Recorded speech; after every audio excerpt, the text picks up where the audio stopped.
This is just a PSA to anyone considering getting a harvest right, that you should just not do it. There is so much more to this story. Forewarning. Like, you'll hear the stories, you'll be like, I'm gonna get a machine and just hope that I'm not one of the unlucky ones. But guess what? You're probably gonna be one of the unlucky ones, because those machines are actually not built to last. In my personal opinion, this is my story.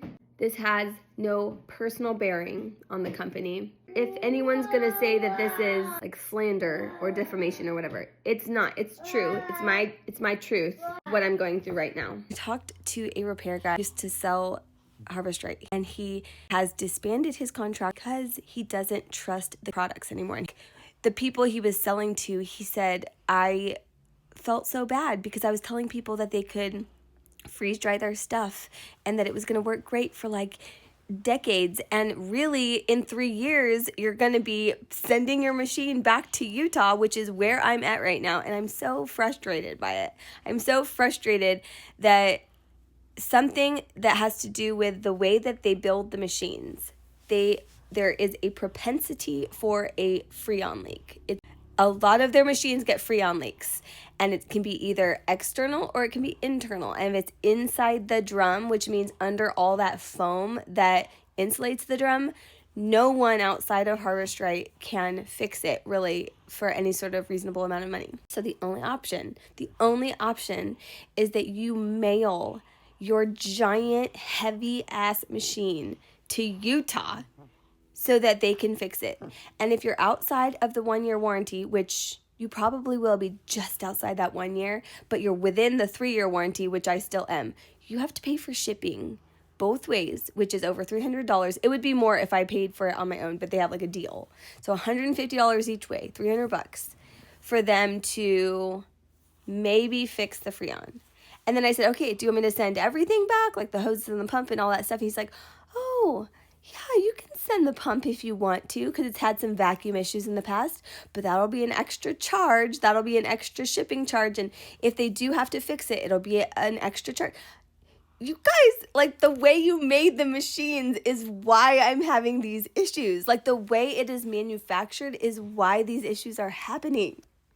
I have a whole, like, if you go back, I have videos showing the issues with my freeze dryer, and I have been told by good authority that there are full batches of machines that came in with low Freon. Like, mine could have been among those that had low Freon to begin with, and here I am 2.5 years later paying to mail my machine to Utah. He also said, by the way, I know it's a long drive, but you can drop it off if you want to. I live in North Idaho near Canada. I'm not driving to Salt Lake City to drop off my freeze dryer.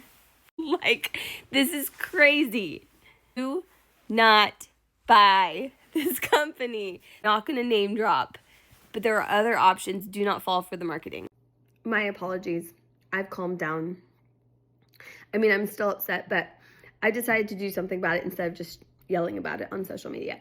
I have sent an email to my original salesperson letting him know about my issue and my current dissatisfaction at being presented with apparent lose-lose situations. I said in my email that because these refrigerant leaks are covered for 3 years, that the customer shouldn't, tell me if I'm wrong, you guys, the customer shouldn't have to still spend hundreds of dollars to get a warranty repair complete.